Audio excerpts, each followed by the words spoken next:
Glória a Deus. Quem tentará contra o braço do Senhor? Quem poderá impedir o seu agir, né? Louvado seja o nome do Senhor, porque nem a morte pôde resistir ao brado de vitória do nosso Senhor. Ele ressuscitou, é o que anunciamos no dia de hoje. Meus irmãos e minhas irmãs, nós vamos estar nesse momento agora fazendo a oração por iluminação, suplicando ao Senhor Jesus que, através do seu Espírito Santo, ilumine as nossas mentes e corações, nos dando entendimento sobre a palavra de Deus. Então vamos orar, vamos falar com o nosso Deus. Senhor, nós bendizemos o Teu nome mais uma vez nesse dia chamado hoje, dia que o Senhor fez, em que, ó Deus, pensamos sobre Sua morte e finalmente sobre Sua ressurreição, Senhor. A Tua vitória é a nossa vitória também, Senhor. Por isso te exaltamos, ó Cordeiro Santo de Deus, e aqui declaramos as Tuas maravilhas, Senhor. Senhor, abençoa agora cada coração que irá participar desse momento da mensagem, do partir o pão, Senhor, o pão que vem do alto, que é a Tua mensagem, que é a Tua palavra, Senhor. Abençoa e ilumina os nossos corações, dá-nos entendimento do Teu propósito nessa noite, Senhor. Assim nós oramos e suplicamos por iluminação, em nome de Jesus. Amém. O texto que nós escolhemos, meus irmãos, para a meditação dessa noite é o texto que se encontra no Evangelho de Lucas, no seu capítulo de número 23. Evangelho de Lucas, capítulo de número 23, a partir do verso 33 até o verso 49. Lucas, Evangelho, capítulo 23, versos 33 até o 49, que começa com o título A Crucificação. Lucas 23, 33. Leiamos a palavra do Senhor. Quando chegaram ao lugar chamado Calvário, ali o crucificaram, bem como aos malfeitores, um à direita e o outro à esquerda. Contudo, Jesus dizia: Pai, perdoa-lhes, porque não sabem o que fazem. Então, repartindo as vestes dele, lançaram sortes. O povo estava ali e a tudo observava. Também as autoridades zombavam e diziam: salvou os outros, a si mesmo se salve, se é de fato o Cristo de Deus, o escolhido. Igualmente os soldados o escarneciam e, aproximando-se, trouxeram vinagre, dizendo: se tu és o rei dos judeus, salva a ti mesmo. Também sobre ele estava uma epígrafe em letras gregas, romanas e hebraicas: este é o rei dos judeus. Um dos malfeitores crucificados blasfemava contra ele, dizendo: não és tu o Cristo? Salva-te a ti mesmo e a nós também. Respondendo-lhe, porém, o outro, o repreendendo, dizendo: nem ao menos temes a Deus, estando sobre igual sentença? Nós, na verdade, com justiça, porque recebemos o castigo que os nossos atos merecem. Mas este nenhum mal fez. E o acrescentou: Jesus, lembra-te de mim, quando vires no teu reino. Jesus lhe respondeu: em verdade te digo que hoje estarás comigo no paraíso. Já era quase a 6ª, e escurecendo-se o sol, houve trevas sobre toda a terra até a hora 9. E rasgou-se pelo meio o véu do santuário. Então Jesus clamou em alta voz: Pai, nas tuas mãos entrego o meu espírito. E tendo dito isto, expirou. Vendo o centurião que o tinha acontecido, deu glória a Deus, dizendo: verdadeiramente esse homem era justo. E todas as multidões reunidas para este espetáculo, vendo o que havia acontecido, retiraram-se a lamentar, batendo nos peitos. Entretanto, todos os conhecidos de Jesus e as mulheres que o tinham seguido desde a Galiléia permaneceram a contemplar de longe estas coisas. Amém. Deus nos abençoe pela leitura da sua palavra. Hoje é Páscoa. A primeira vez que essa palavra é mencionada na Bíblia é lá no livro de Êxodo, capítulo de número 12. Deus, quando envia a última praga sobre os egípcios, que seria a morte dos primogênitos, ele pede para o seu povo fazer uma coisa. Ele diz: olha, o anjo da morte vai passar, mas nas casas onde tiverem o sangue de um cordeiro, e aí Deus deu a descrição de como esse cordeiro deveria ser perfeito, aonde tiver o sangue nos umbrais das portas, a morte ali não passará. Vocês comerão pães ázimos ou pães asmos, que é um pão sem fermento, e também comerão ervas amargas, o cordeiro, as ervas e o pão. Então, aqueles que creram na passagem do anjo da morte, que creram na promessa de Deus e ficaram guardados dentro da sua casa, foram livres da morte. Olha que coisa interessante, a primeira ceia foi celebrada dentro de casa, com a família. Olha só que coisa interessante, né? Quando a gente para pensar, a primeira ceia é sangue sobre a frente da tua casa, sobre o umbral da porta, e coma a ceia dentro da sua casa com a sua família, e deixe o anjo da morte passar. Anjo esse enviado pelo Senhor. Ou seja, essa foi a última praga, né? Depois dessa praga, a gente sabe que o filho do faraó, aquele que herdaria o trono, morre. E Deus assim quebra a cerviz de faraó e libera para que o povo possa realmente partir dali da terra do Egito na sua peregrinação. Então Páscoa é passagem da morte para a vida, da prisão para a libertação, das trevas para a luz, né? E apesar de hoje ser o domingo da ressurreição, eu gostaria de compartilhar com a igreja sobre as 7 últimas palavras de Cristo na cruz. Durante toda a crucificação, Cristo falou algumas palavras. No total, são 7 palavras com 7 temas diferentes. Por que isso é importante, né? Porque isso é narrado nos 4 evangelhos. Cada evangelho nos dá uma porçãozinha do que Jesus falou, né? Dando um quadro completo do sacrifício de Deus para a nossa salvação. Então, ou para a salvação de todos aqueles que são eleitos. Os relatos, se você depois quiser ler eles inteiros, está aí. Lucas 23, 33 a 49, a gente acabou de ler esse. Mateus 27, 32 a 56. Marcos 15, 21 a 41. E João 19, do 17 ao 37. Esses são os 4 relatos dos 4 evangelhos sobre a morte de Jesus. E dentro desses textos a gente acha as palavras que Jesus disse enquanto foi crucificado até o final, quando ele expira e entrega o seu espírito nas mãos do Senhor. E eu gostaria que hoje a gente aprendesse sobre as 7 lições que Cristo nos ensina na crucificação, porque aí sim fica muito mais embasado para a gente entender a ressurreição, que é o que nós estamos comemorando hoje. Bom, primeira palavra de Cristo da cruz. Primeira coisa que eu gostaria de falar para você que está em casa, você que está aqui presente. Vocês sabem quais são as 7 palavras que Cristo disse na cruz? Vocês conseguem lembrar delas? De uma, de 2, de 3? O que Cristo falou enquanto estava ali sendo crucificado, até o último instante, quando ele rende e entrega o Espírito? Você lembra dessas palavras? Pensa aí. Mas isso é algo importante, porque Cristo estava nos abençoando com todas as coisas que Ele disse, com cada cena que Ele vivenciou.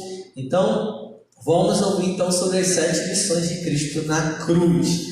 A primeira palavra que Cristo relatou na cruz consta em Lucas 23, 34. A primeira palavra que ele disse ao ser crucificado: Pai, perdoa-lhes porque não sabem o que fazem.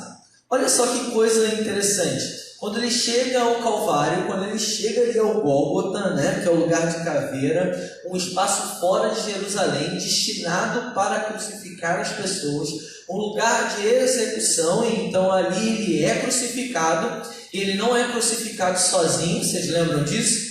Ele é crucificado ao lado de quantas pessoas? De 2 pessoas, Ao lado de um que se arrepende, na frente a gente vai ver, e outro que não se arrepende, 2 ladrões. E o Senhor Jesus Cristo no meio dos 2 ladrões. Qual foi a hora que Jesus foi crucificado? Isso é uma coisa importante também. Já era a 3ª hora do dia, é o que diz aí. Como é que os judeus contavam a hora? Quando o sol nascia, 7 horas da manhã é a primeira hora, de 6 às 7, 1 hora, primeira hora do dia, o sol nasceu. A segunda hora, às 8 horas da manhã.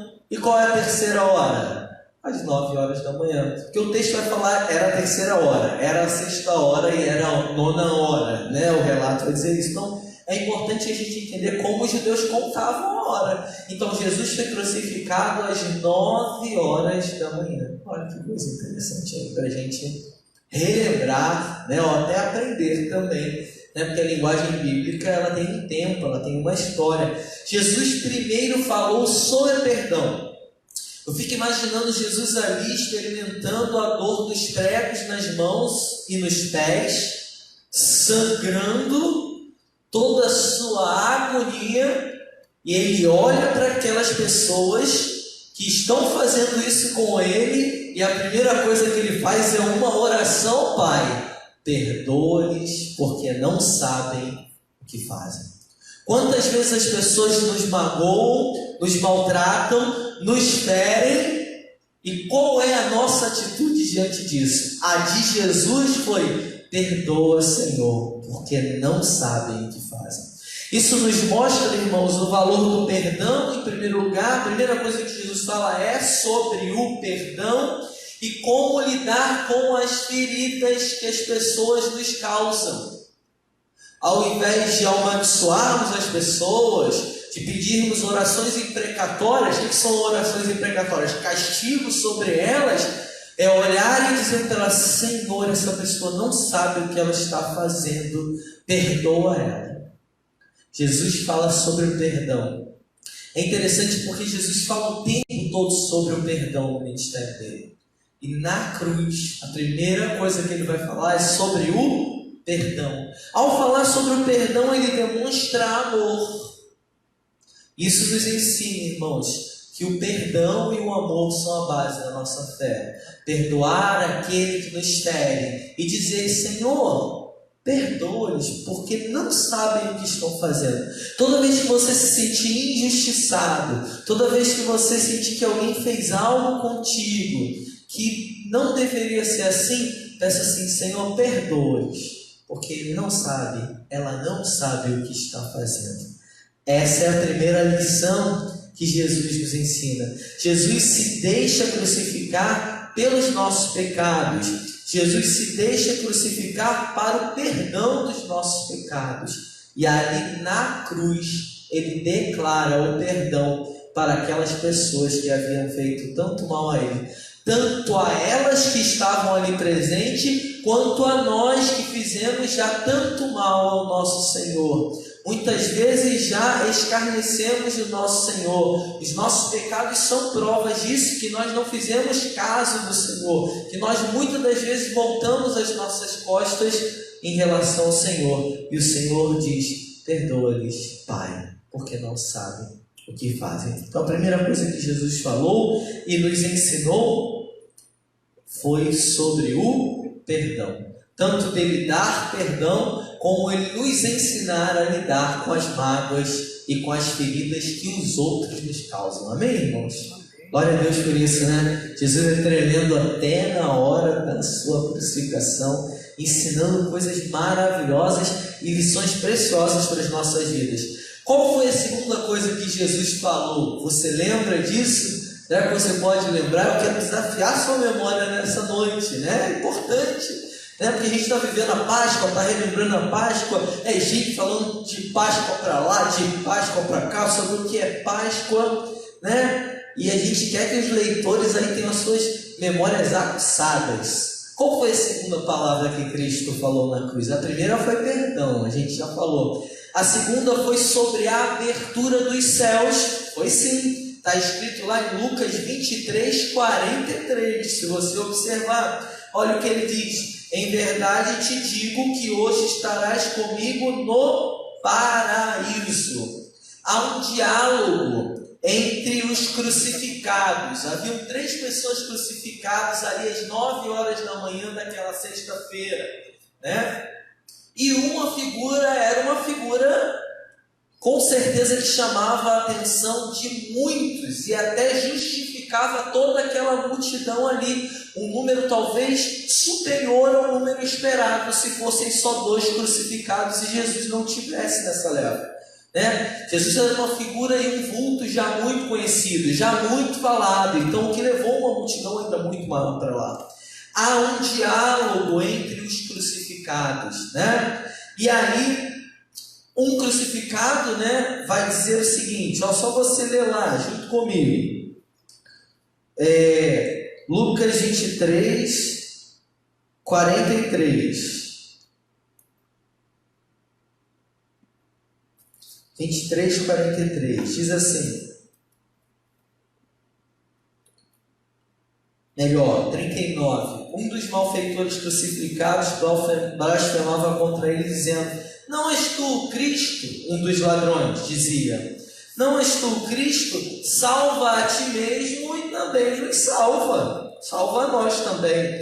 Respondeu-lhe, porém, o outro que estava sendo crucificado, que não era Jesus. Segundo a tradição da igreja, esse homem se chama Dimas, tá? Há uma tradição que diz o nome deste, tá bom? Dimas, tá certo?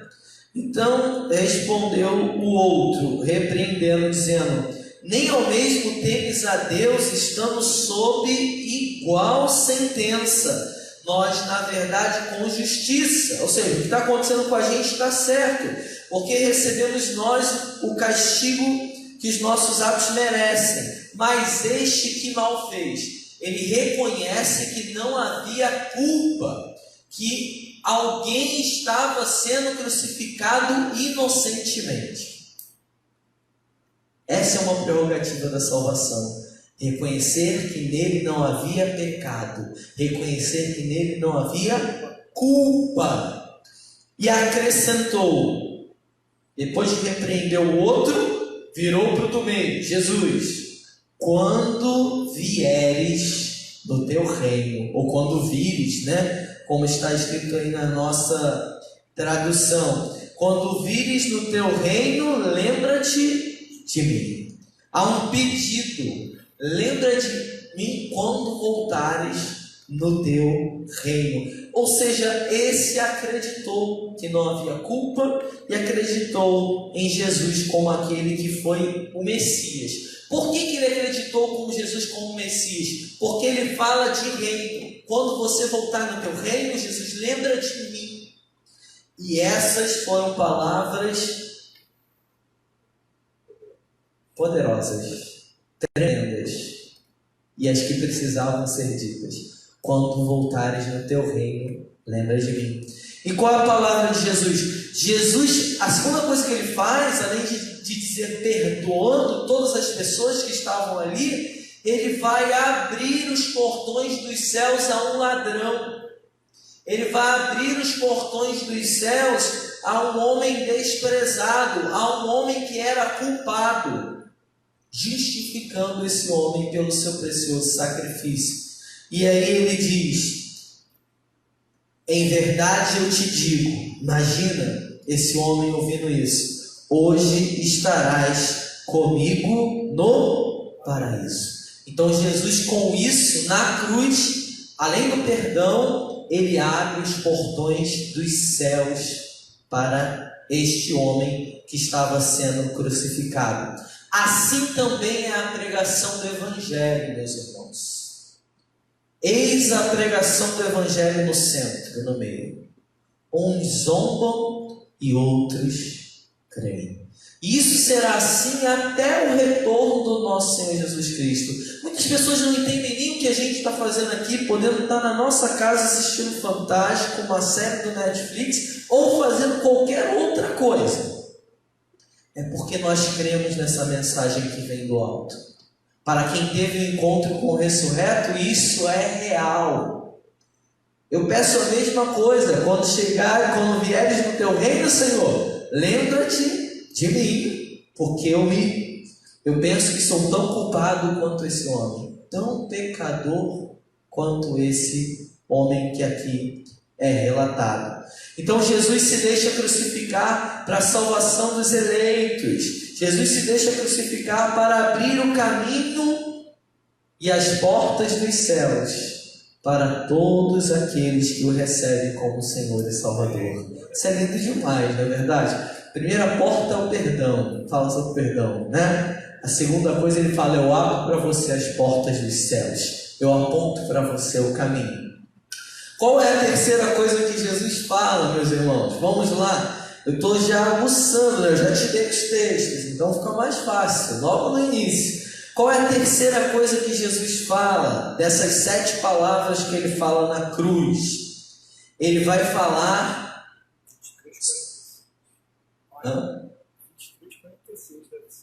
23:46. Cronologicamente, essa é a quarta. É porque tem uma cronologia, a gente separou cronologicamente, mas o presbítero Ney, que está aqui conosco, acertou a quarta, viu? Cronologicamente falando, segundo os estudiosos, ele fala para Maria e para João uma frase. Ele está agonizando ali, perdendo sangue, sofrendo, a dor só aumenta, a agonia só aumenta no meio disso tudo. Pense em Jesus sofrendo, de fato, e aí tem uma hora que ele olha assim para baixo e ele vê Maria chorando. E ele vê João, que era um jovem, muito jovem, o mais jovem dos apóstolos. Podemos dizer que era um menino que fica ali. Só 2 pessoas, 3 na verdade do grupo permanecem ali de perto até o final. Uma outra Maria, a Maria sua mãe e Jesus. Todos os outros próximos de Jesus são dispersos. E aí ele vê Maria chorando, vê aquele discípulo que ele amava. Isso está escrito lá em João 19, 26 e 27, para quem quiser ver, né? Mulher, eis aí o teu filho, e eis aí a tua mãe. Jesus consegue olhar além da sua dor. Olha que outra coisa ele fala. Ele está sofrendo, ele está se esvaindo em sangue, a respiração já começa a ficar difícil a esse ponto, porque ele precisa fazer muita força para levantar e respirar, ele já se encontra em agonia, e ainda assim é capaz de olhar mais que para si mesmo, mais que para o seu sofrimento ou para a sua agonia. Ele olha uma mãe que está perdendo o seu filho, chamada Maria. E ele olha para um discípulo muito jovem que ainda precisa de muitos cuidados, que precisava ainda de um cuidado paternal, mas na ausência teria que ser maternal. Está entendendo isso, meus irmãos? Ele olha para aquela cena e diz assim: mulher, eis o teu filho, eis a tua mãe. Maria, cuida de João, ele vai precisar de você. João, essa aí é tua mãe, viu? O que você precisar, conte com ela. Que lição linda, irmãos, de amor e de proteção, nos ensinando a nos adotarmos reciprocamente no momento de dor, no momento de perda, a cuidarmos uns aos outros. Jesus nos exorta ao amor, à proteção, ao carinho, ao cuidado. Eu fico imaginando Jesus nessa altura já estava sofrendo muitíssimo. E ele olha para sua mãe desolada e olha para o seu discípulo mais jovem, aquele mais amava, aquele que reclinou o seu ouvido sobre o coração, sobre o peito de Jesus, e ali ele faz uma adoção acontecer. Isso é muito bonito.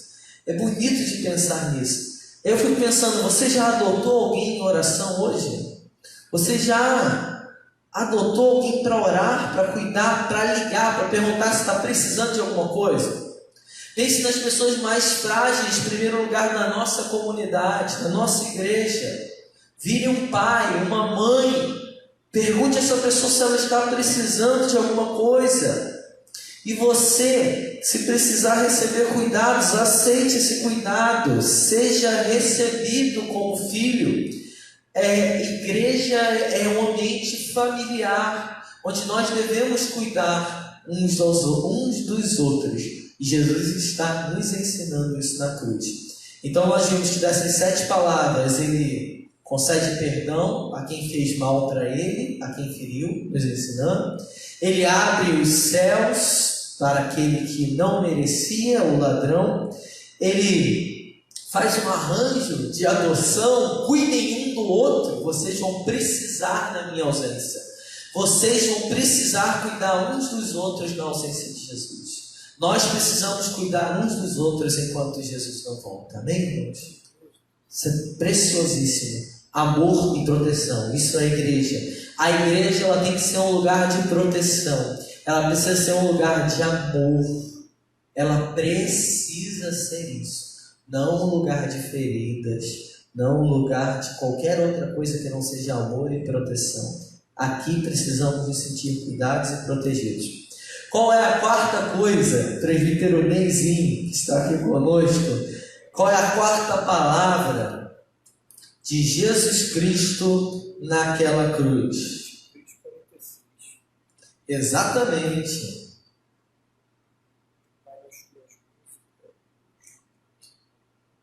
Eu acho que não também. É Mateus 46.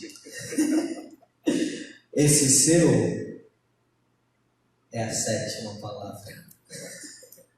É porque o Mateus 27 a 46, por isso eu passei o olho rápido. E a última é 23, 46, só de Lucas. Entendeu? Mas a quarta palavra de Jesus Cristo na cruz é: Deus meu, por que me desamparaste? Registrado em Mateus 26, 46 e Marcos 15, 34. Ou seja, ele vai falar da morte substitutiva, vicária, né? Ele é alguém que se ofereceu em nosso lugar. Irmãos, Jesus se deixa crucificar no lugar de todos aqueles que são pecadores eleitos, como nós. 2 Coríntios 5:21 vai falar sobre isso. Jesus se esvazia da sua divindade para dar aos perdidos a plenitude da vida eterna. Dá uma impressão, não sei se você já leu esse texto, né, sobre que perspectiva, mas às vezes a gente olha assim: será que Deus desamparou ou não desamparou Jesus no momento da crucificação? O que você acha? Ele diz: Deus meu, por que me desamparaste? Naquele momento, Deus estava derramando sobre Jesus Cristo toda a sua ira e aplicando toda a sua justiça. Porque neste momento Jesus se torna o nosso novo representante. Em suas pisaduras nós fomos o quê? Sarados. E o castigo que nos traz a paz estava sobre ele. A presença consoladora de Deus talvez não estivesse sobre o Senhor Jesus Cristo. Mas a presença real de Deus está em todo o universo, irmãos. Nada pode fugir à presença de Deus. Mas naquele momento Jesus estava recebendo todo o castigo, toda a culpa, todo o pecado, né? Toda a consequência do pecado, melhor dizendo. Toda a dor estava sendo derramada sobre Jesus. E aí ele diz: Deus meu, por que me desamparaste? Todas as pessoas que estão longe de Deus, em pecado, né? Sentindo o pecado na sua vida, sentem-se longe de Deus. A diferença é que Jesus não tinha o pecado. Ele estava recebendo as consequências do pecado. É diferente. Vocês entendem isso? É como aquela cerimônia que se fazia no Antigo Testamento, em que o sacerdote colocava a mão sobre a cabeça de um animal e transferia simbolicamente todos os pecados da nação sobre o animal e o soltava no deserto para que morresse e levasse os pecados. Não sei quantos de vocês já ouviram falar dessa cerimônia. Era uma cerimônia também que falava sobre o perdão, sobre levar os pecados de Israel. Então, o que é um animal sozinho num deserto? Simbolicamente carregando os pecados. É exatamente isso que está acontecendo com Jesus. Ele substituiu a minha e a sua morte. Ele morre em nosso lugar, carregando toda a culpa e derramando o seu precioso sangue. Amém? Então, Jesus tem uma morte que substitui a nossa morte. Qual é a quinta palavra que o Senhor Jesus Cristo demonstra aí na cruz? Hein, irmãos? Pensem um pouquinho aí. Qual é a quinta palavra que Jesus... Vocês que são leitores da história, fãs dos desenhos de Jesus, da crucificação, vamos lá, irmãos. Qual é a quinta palavra que Jesus diz naquela cruz? Essa foi o que acabamos de falar. Só fala que foi o João, mas por favor. Porque o Neyzinho já... A gente acabou de falar a quarta, que fala sobre substituição, morte vicária. Deus meu, por que me desamparaste? Ele está morrendo, substitui o nosso lugar. O desamparo que era para eu e você sentirmos, ele sentiu.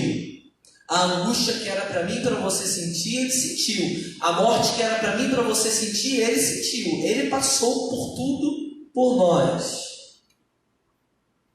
A quinta palavra que Jesus diz na cruz está relatada lá em João 19, a partir do verso 28. Tem uma hora que Jesus diz assim: tenho sede.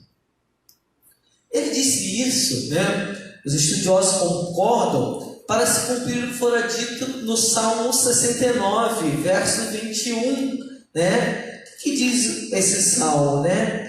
Que ele realmente beberia, né, de algo amargo, né? Ele bebe algo amargo. O que vão dar para o Senhor Jesus para beber quando ele tem sede? Vinagre.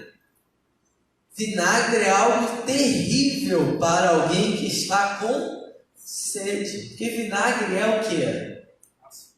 Ácido, né? Tem um gosto ruim na nossa boca, só piora a sede, só aumenta a agonia, não é verdade? E a sua agonia, ela é aumentada. É interessante que Jesus morre de sede para nos dar a água da vida, para nos dar de beber, e diz: aquele que beber de mim jamais voltará a ter sede. Ele tem sede e morre de sede para que eu e você nunca mais tenhamos sede. Não passemos mais essa necessidade. Para que nunca mais a nossa alma se sinta ressecada. Ele é a fonte de toda a vida, de todos os riachos, de toda a água que necessitamos. Jesus anseia pela remissão, pela sequidão do mal e do pecado. Por isso ele passa todas as sedes. E aí eu me lembro do hino, né? Quem a sede já passou e a fome suportou, lá no céu irá cear em santa luz. Glória a Deus por isso, né, irmãos? Jesus é maravilhoso, né? Você nunca mais precisa ter sede. Jesus morreu de sede para que você não tivesse mais sede. Você pode se alimentar das águas do Senhor. Jesus está remindo a humanidade, aqueles que lhe pertencem, do pecado e do mal. Qual é a sexta palavra que Jesus vai dizer na cruz? Alguém arrisca? Não, eu. Todos estão apontando o presbítero Ney. Os 4 que aqui estão, viu, irmão? Você que está aí. Sabe aquela coisa que todo mundo faz assim? Bom, a quarta coisa que Jesus fala está lá em João 19. João 19, a partir do verso 30. Eu quero te encorajar a fazer uma coisa, você que está em casa, né? A gente já está terminando, mas eu queria que você tirasse uma foto com você e a sua família, com os que estão aí na sua casa, participando desse culto, dessa mensagem, e gostaria de te desafiar a postar isso, para você mostrar a sua presença, a sua participação, né? Com certeza isso é muito legal para a gente, isso dá um retorno muito positivo para a gente. Você pode fazer isso aí nos comentários, postando a foto, ou você pode fazer lá no grupo dos 90 anos. Faça onde você quiser, mas eu gostaria que você colocasse aí uma foto. É sempre bom poder ver vocês, para a gente poder observar. Sexta palavra que Jesus diz na cruz, lá em João 19, verso 30. Está consumado. Jesus fica satisfeito ao ver a consumação da obra da redenção. Sabe que terá vitória, porque confia no Pai. Jesus contempla todos os seus eleitos reunidos na morte e nos via redimidos por seu sangue, já dizia o poeta de uma das nossas canções. Ele traz a vida, a missão estará em pouquíssimo tempo cumprida. Ou seja, ele vai dizer isso já no final, dizendo que está consumado. É interessante porque nesse ponto, quando Jesus está consumado, poucas pessoas entendem o que acontece com um soldado ou com um centurião. Jesus grita, está consumado, e aí o centurião que está tomando conta de Jesus diz: verdadeiramente esse era um homem justo, ou um homem de Deus. Você vai achar alguma coisa nesse sentido, nessa tradução, né? Por que esse centurião romano, ao ouvir Jesus dizendo está consumado, vai dizer esse verdadeiramente era inocente, esse verdadeiramente era justo? Por que a ficha do centurião cai quando Jesus fala isso? Deixa eu te falar uma coisa. Jesus era um homem que agia com propósitos e objetivos. Você crê nisso? Nenhuma das palavras de Jesus foi desperdiçada. Olha só. Ele fala sobre perdão. Ele fala sobre uma mãe que está perdendo filho. Sobre um rapaz que está ficando órfão. Ele tem sede. Jesus tem um propósito com tudo. Quando a gente para se aprofundar um pouquinho nisso, a gente vê que essa palavra consumado, ela era usada pelos romanos para fazer uma coisa. O centurião é romano. Quem aplica a morte em Jesus são os romanos, não é verdade? Bom, é o seguinte, ele vai dizer que verdadeiramente esse era o Filho de Deus, verdadeiramente esse era o homem justo, por ouvir essas palavras. Essas palavras ecoam profundamente no coração do centurião. Por quê? Todas as vezes que alguém era preso, você recebia uma ficha condenatória. Havia duas opções no Império Romano. Ou você pagava uma fiança, eu estou chamando de fiança, o que hoje chamamos de fiança, de fato. Ou você pagava pelo seu crime em dinheiro, ou você esperava o tempo da sua pena cessar naquelas prisões terríveis daquela época. Se as de hoje já são difíceis, imagina naquela época. Então como é que fazia? A pessoa era levada presa, colocada na cela, na prisão, e aí havia um papiro, um papel escrito com todos os crimes que a pessoa havia cometido. E quando a pessoa conseguia dinheiro para fiança, ou quando ela cumpria o tempo da prisão, aquele papiro era então selado com um selo, com anel, com uma vela, sabe, igual antigamente, com a seguinte frase: está consumado, a dívida foi paga. Toda essa cena havia rolado na cabeça do centurião. Esse homem pagou pela dívida das pessoas, está consumado. Então você teria aquela carta que diria onde quer que você passasse: eu já não devo mais nada.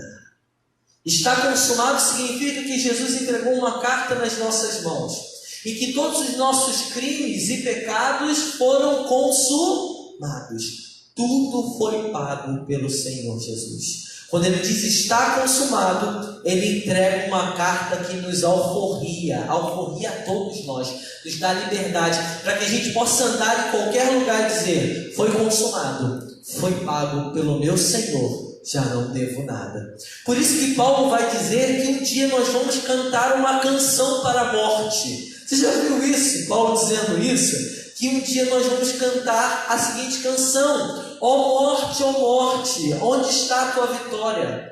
Aonde está o teu aguilhão, as tuas correntes? Jesus Cristo morreu e nos deu a vitória. Amém, irmãos? Jesus nos entregou uma carta. Toda a sua dívida, toda a minha dívida foi paga por Jesus quando ele disse está consumado.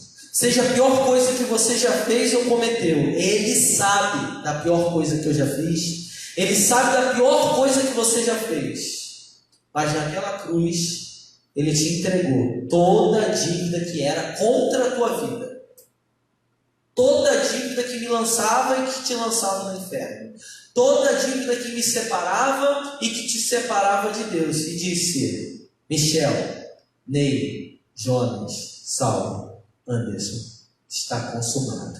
Pegue cada um a sua carta. Nada há mais contra vocês. Amém? A sua dívida, meu irmão e minha irmã que está em casa, está consumada. Por isso o centurião então reconhece que Jesus vinha da parte de Deus, porque toda essa cena de um prisioneiro sendo liberado veio na cabeça dele. Jesus fica satisfeito ao ver a sua obra consumada. Qual é a última palavra que Jesus fala na cruz? Aí você pensa assim: pastor, ele já disse que está consumado, então acabou. Agora o Neizinho acertou. Agora o presbítero acertou. Todo mundo está dizendo isso aqui, viu? Estou passando para vocês. Qual é a última palavra de Jesus depois de estar consumado? Ele vai entregar o seu espírito nas mãos do seu Deus e do seu Pai. Ele vai dizer: Pai, nas tuas mãos entrego o meu espírito. Lucas 23, 43. Jesus expira nas mãos do Pai para nos ensinar a viver e a morrer nas mãos do Pai. Para morrer nas mãos de Deus, você primeiro precisa aprender a viver nas mãos dele. Precisamos viver completamente na dependência e na orientação de Deus. Jesus inúmeras vezes disse: eu não vim para mudar a lei, mas eu vim para cumprir o meu prazer em obedecer o meu Pai. Jesus vive uma vida de retidão, vive uma vida de integridade e morre numa vida íntegra. Ele vive debaixo da mão de Deus e as suas últimas palavras é: Pai, nas tuas mãos eu entrego o meu espírito. Viveu e morreu nas mãos de Deus. Não há nada melhor, irmãos, do que estar nas mãos de Deus. Prefiro estar nas mãos de Deus do que em qualquer outras mãos. As mãos de Deus são perfeitas para nos amparar durante toda a vida e toda a nossa peregrinação aqui nessa terra. E ela é perfeita para nos amparar no momento da morte. Viver e morrer nas mãos de Deus. Amém, irmãos? Entrega é o que o crente deve fazer todos os dias da nossa vida. Jesus reina no mundo espiritual. Eu gostaria de te dizer isso. Abre a todos os seus eleitos um reino de vida e de vida eterna. Concluímos, irmãos, dizendo sobre as 7 palavras de salvação, ou as 7 palavras de Cristo na cruz. O sangue de Jesus Cristo nos lavou de todo o pecado, de todo o mal, e nos concede a vida eterna nos céus. Então podemos concluir falando agora sobre o que é Páscoa para nós. Páscoa, domingo de Páscoa. O que é a Páscoa para nós? Depois de entendermos que a Páscoa é Deus nos oferecendo perdão, não é isso, irmãos? Que Jesus abriu os céus para nós naquela cruz, que Ele nos ensinou sobre amar o outro, sobre proteger o outro, sobre sermos amados e sermos protegidos, em que Ele substituiu a nossa morte, a nossa angústia. Ele foi o Cordeiro que substituiu a vida de cada um de nós. Quem merecia a morte era eu e você. É aquele que teve sede e morreu de sede também, para nos dar de beber das fontes da água da vida. E é aquele que também consumou a sua obra, nos entregando a carta de dívida que era contra nós, selada, para que onde quer que nós andemos, podemos andar com os nossos olhos e cabeças retas, dizendo: Jesus pagou o preço pela minha vida, não há nada mais que me condene. Ninguém pode te condenar, porque o Rei dos Reis, o Senhor dos Senhores, pagou sobre toda a sua dívida. E Ele nos ensinou no final que em todos os momentos da nossa vida, da nossa existência, devemos ter uma confiança no nosso Deus e no nosso Pai, e até o último momento entregar nas mãos dele o nosso espírito. Entendendo isso, podemos celebrar a Páscoa e entender que a Páscoa é a vida que ressurge da morte. Todos nós fomos trazidos à vida. Glória a Deus por isso. É a esperança que ressurge dos desafios. Boa palavra para isso. Somos desafiados por uma pandemia, por uma enfermidade, mas Jesus Cristo nos dá esperança nesse momento com essa palavra. É a alegria que ressurge da tristeza. Estávamos tristes pela morte, agora exultamos pela vida, e uma vida plena e abundante. É a amizade que ressurge dos desencontros. Quantas pessoas nós não estamos falando hoje pelo WhatsApp, pelo telefone, que talvez a gente não falava há muito tempo? Não sei se isso aconteceu com você, mas isso tem acontecido comigo. Eu tenho tido tempo para procurar pessoas. Hoje eu falei com um primo que eu não vejo há anos, há muitos anos. Eu fui no casamento dele e agora ele tem 2 filhos. Ele já deve ter um filho de 8 a 9 anos, pessoas que eu não vejo há muito tempo. Deus tem me dado a oportunidade de falar. Ele disse: primo, eu estou com muita saudade. Eu disse para ele: eu também estou com muita saudade. Talvez Deus esteja nos ensinando preciosas lições nesse momento. Amor, proteção, como nós falamos. É o amor que ressurge das mágoas. Talvez nessa hora você esteja precisando perdoar alguém que te feriu, como Jesus perdoou quem o feriu naquele momento. Não sei se alguém te feriu, se alguém te magoou, mas eu sempre gosto de dizer, né, perdão muda tudo, tudo. Onde há perdão, para mim, muda tudo, irmãos. A ficha zera, o crédito volta de novo, sai do meu SPC, do meu Serasa, sabe, das dívidas. Perdão para mim muda tudo. Talvez você nem entenda o que eu estou falando, mas é que eu entendo como aquela parábola que Jesus contou de 2 homens que foram perdoados, um de uma dívida menor e o outro de uma dívida maior, e aquele que foi perdoado da dívida maior era mais grato. Eu me sinto assim, porque eu sei que eu fui muito perdoado. Então perdão para mim muda tudo. Perdão muda tudo. Se você precisa liberar perdão, esse é o tempo que Deus está nos dando para liberar perdão. Lembra de Jesus sendo ferido, sendo zombado, sendo humilhado, ultrajado, dizendo: Pai, perdoa, porque eles não sabem o que fazem. Eu sei que isso é difícil da gente fazer, como é difícil, mas eu peço que o Espírito do Senhor te capacite a realizar essas coisas.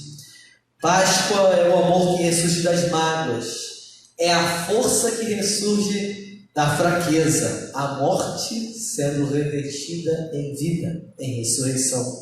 É a cura que ressurge da desesperança, Aqueles homens no caminho de Emaús iam para Emaús desesperançados, quando o ressurreto vai ao encontro deles para resgatá-los. Quando Jesus vai até a praia para resgatar Pedro, que tinha voltado a pescar, afinal ele negou, não é verdade? E tinha voltado para a vida dele. Talvez em algum momento você tenha se afastado do Evangelho. Talvez em algum momento a sua esperança pereceu. Mas deixa eu te dizer uma coisa: Jesus te resgata onde e em qualquer situação que você estiver. Não existem impossíveis para esse Deus. Não existem pessoas que não possam ser alcançadas ou resgatadas pelo poder desse Deus. Renove a sua esperança nessa noite. Cristo levou consigo nossas dores, nossos fardos, nossas mesquinharias, para que a sua luz se expanda em nós, em explosão e plenitude de vida. É isso que eu desejo para você: vida em lugar de morte, ressurreição. Que Deus entre na tua vida, na tua casa, nos teus planos, nos teus sonhos, e traga vida em abundância, como Ele nos prometeu. Feliz Páscoa, meus irmãos. Esse é o real sentido da Páscoa: amor, perdão, proteção, sede saciada, ressurreição dos planos, dos sonhos. Que Deus te renove nessa Páscoa, que Deus te dê forças e que o ressurreto caminhe ao seu lado e que você possa caminhar ao lado do ressurreto.